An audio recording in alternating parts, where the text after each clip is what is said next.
માટે બદલાવ માટે મતો માંગ્યા હતા।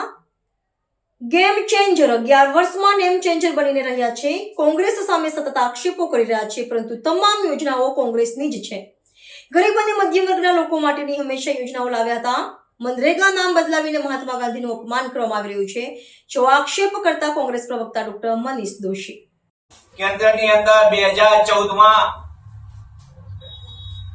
વિવિધ ચૂંટણી પ્રચાર દરમિયાન બદલાવ માટે મત માંગનારી મોદી સરકાર સત્તામાં આવતાની સાથે જ નેમ ચેન્જર તરીકે કામ કરી રહી છે। ચૂંટણી પહેલા સભાની અંદર ગેમ ચેન્જરની વાતો કરનાર મોદી સરકાર છેલ્લા 11 વર્ષની અંદર નામ બદલાવની કામગીરી એટલે કે નેમ ચેન્જર તરીકે કામ કરી રહી છે। કોંગ્રેસની વિશે ગમે તેમ અનાપ શનાપ આક્ષેપો કરવા, પણ એક પણ યોજના એવી નથી મોદી સરકારની કે જેમને પોતે શરૂ કરી હોય અને એનો શ્રેય લઈ શકે, કારણ કે એમને હંમેશા બદલાની ભાવનાથી કામ કરી રહી છે। અને એનું તાજેતરનું ઉદાહરણ સમગ્ર વિશ્વની અંદરની સૌથી મોટી રોજગાર યોજના મનરેગા, મહાત્મા ગાંધી રૂરલ આજીવિકા તરીકેની રોજગાર યોજના તરીકેની સફળતા, અને આ યોજનાને સંપૂર્ણપણે ખલાસ કરીને મહાત્મા ગાંધીના નામને ભૂસવા માટે, એમના વિચારને ભૂસવા માટેની જે માનસિકતા છે મોદી સરકારની, એના ભાગરૂપે આ એમને કામ કર્યું છે। દેશની અંદર ચાલતી કેન્દ્રના શાસનમાં શરૂ થયેલી નિર્મળ ભારત અભિયાન, એનું નામ બદલું નેશનલ મેન્યુફેક્ચરિંગ પોલિસી, એનું નામ બદલીને મેક ઇન ઇન્ડિયા કરે। National girl child day programme, બેટી બચાવો બેટી પઢાઓનો અભિયાન કરે, ભલે બેટી સલામત ન હોય ને શાળાઓ બંધ કરવામાં આવતી હોય, અને જુદી જુદી યોજનાઓ, સ્વાવલંબન યોજના હોય, નેશનલ ઈ ગવર્નન્સ પ્લાન હોય, આવી 30 થી વધુ યોજનાઓ, અને છેલ્લે મનરેગા યોજનાને પણ ખલાસ કરવાનું પાપ મોદી સરકારે કરી દેશના લાખો શ્રમિકોના હક ઉપર તરાપ મારવાનું પાપ કર્યું છે। કોંગ્રેસ પક્ષે હંમેશા ગરીબ લોકો માટે, દેશના સામાન્ય લોકો માટે અને મધ્યમ વર્ગને એની તમામ ક્ષેત્રમાં પ્રગતિ થાય, એટલે કે શિક્ષણનો અધિકાર હોય, સામાન્ય નાગરિકને સશક્ત બનાવવાનું એટલે કે રાઇટ ટુ ઇન્ફોર્મેશન, માહિતી અધિકાર હોય, આદિવાસી સમાજને જંગલના જમીનના અધિકાર આપવાની વાત હોય, કે પછી ખેડૂતોને યોગ્ય વળતર સાથેની વાત હોય, કોંગ્રેસ પક્ષે હંમેશા એ કામ એ દિશામાં કર્યું ને મજબૂતીથી કર્યું છે।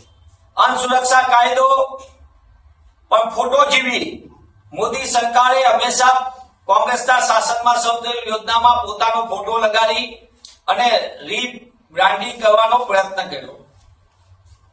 મોદી સરકાર પોતાના શુદ્ધ બુદ્ધિ સાથે કામ કર્યું હોય અને પોતાની દીર્ઘદ્રષ્ટિ હોય તો પોતાના નામો પર પોતાની યોજના શરૂ કરી શકે, એમાં કોઈને કઈ વાંધો ન હોય શકે, પણ આ યોજના બદલાવતી ખાલી નામ બદલવાની પ્રક્રિયા નથી। આના કારણે ધારો કે મનરેગા યોજના સંપૂર્ણ કાનૂન આધારિત રોજગાર યોજના, 100 દિવસની રોજગાર, ભાજપા સરકારે છેલ્લા 10 વર્ષની અંદર મનરેગા યોજનાને તોડી નાખવા માટે, એને સંપૂર્ણ ઢીલી પોચી કરી નાખવા, કમજોર કરવા માટે 42 દિવસથી 46 દિવસનો જ રોજગાર મળે તેવી અવ્યવસ્થાને અરાજકતા ઉભી કરી। 100 દિવસ રોજગાર આપવાનો એટલે કે માણસ માગે ત્યારે રોજગાર આપવાનો, ડિમાન્ડ ડ્રિવન, પણ મોદી સરકાર ઉલટું કામ કર્યું, અને તેમ છતાં એમનું ત્યાંથી અટકા નહીં તો એ સંપૂર્ણ યોજનાને ખતમ કરવાનું પાપ પણ મોદી સરકારે કર્યું છે। દેશની અંદર હું આપના માધ્યમથી મોદી સરકારને પૂછવા માંગુ છું કે તમે 2014 પહેલા ગેમ ચેન્જર તરીકેની મોટી મોટી દાવા કર્યા, આજે તમે નેમ ચેન્જર તરીકે કામ કરી રહ્યા છો। 30 વર્ષ ગુજરાતમાં એક તો આઈઆઈએમ કે એનઆઈટી કે આઈઆઈટી બનાવી જુઓ, સેન્ટ્રલ યુનિવર્સિટી તમે બનાવી જુઓ, એ પ્રકારની સંસ્થા જેની ઉલટાનું સરદાર વલ્લભભાઈના નામ ઉપરની એમના દ્રષ્ટિકોણથી સ્થપાયેલી બીએસ હોસ્પિટલ હોય તો એને ખતમ કરવાનું પાપ કર્યું મોદી સરકારે ગુજરાતમાં। સ્ટેડિયમની અંદર સરદાર સાહેબનું નામ બદલવાનું કરીને પોતાનું ખુદનું નામ લખી નાખ્યું, અને આ રીતે અનેક ઐતિહાસિક યોજના જેમ કે મહાત્મા ગાંધીનો વિદ્યાપીઠ હોય કે આશ્રમ હોય એને પણ તોડી નાખવાનું આધુનિકરણના નામે પાપ કર્યું હોય તો મોદી સરકાર। ત્યારે કોંગ્રેસ પક્ષ તરીકે અમે માંગ કરીએ છીએ કે મોદી સરકારની શુદ્ધ બુદ્ધિ સાથે તેઓ દેશના લોકોના કલ્યાણ માટે જો ખરેખર ઈચ્છતા હોય અને એમને જે 2014 પહેલા વાયદો આપ્યો હતો બદલાવ માટેનો, એના માટે નક્કર કામગીરીનો દેશની જનતા સમક્ષ હિસાબ આપે.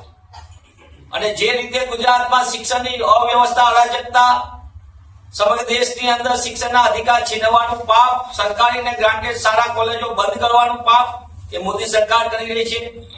શિક્ષણ રાજ્યનો અધિકાર પણ એમની નીતિગત જુઓ તો આખા દેશની અંદર એની તમને જ્યાં જ્યાં ભાજપા સરકાર છે ત્યાં શિક્ષણનો અધિકાર છીનવવાનું પાપ થાય. જ્યાં જ્યાં ભાજપા સરકાર ત્યાં જીવન જીવવાનો અધિકાર છીનવવાનું પાપ થાય. જ્યાં જ્યાં ભાજપા સરકાર ત્યાં જંગલના જમીનના અધિકાર છીનવવાનું પાપ થાય. જ્યાં જ્યાં ભાજપા સરકાર ત્યાં લોકોના રોજગાર છીનવવાનું પાપ થાય. અને જ્યાં જ્યાં ભાજપા સરકાર ત્યાં બદલાવનું કામકાજ થાય. બદલાવ માટે નહીં, બદલાવ માટેનું કામ થાય. આ એમનું અસલી ચાલ ચલન ચરિત્રને ચહેરો આપની સમક્ષ મૂકી રહ્યો છું. હું પુનઃ એ કહું છું કે ભાજપા સરકાર આ નામ બદલવાના કારણે દેશની તિજોરી ઉપર એક યોજનામાં ખાલી એક યોજનાની અંદર નામ બદલવાના કારણે ઓછામાં ઓછું 5,000 કરોડ રૂપિયા સરકારી તિજોરી ઉપર ભાર પડશે. 5,000 કરોડ રૂપિયાનું. દેશની અંદરના 5 લાખ ગામની અંદર આપના નવી ટેસ્ટરી થશે, નવા સ્ટેમ્પ બનશે, નવી પદ્ધતિઓ ઊભી થશે, નવી જાહેરાતો આવશે અને નવા હોર્ડિંગો લાગશે. એનું બ્રાન્ડિંગ કરવા માટેનો ખર્ચ થશે અને મોદી સાહેબના કટઆઉટ લાગવા માટેનો ખર્ચ થશે.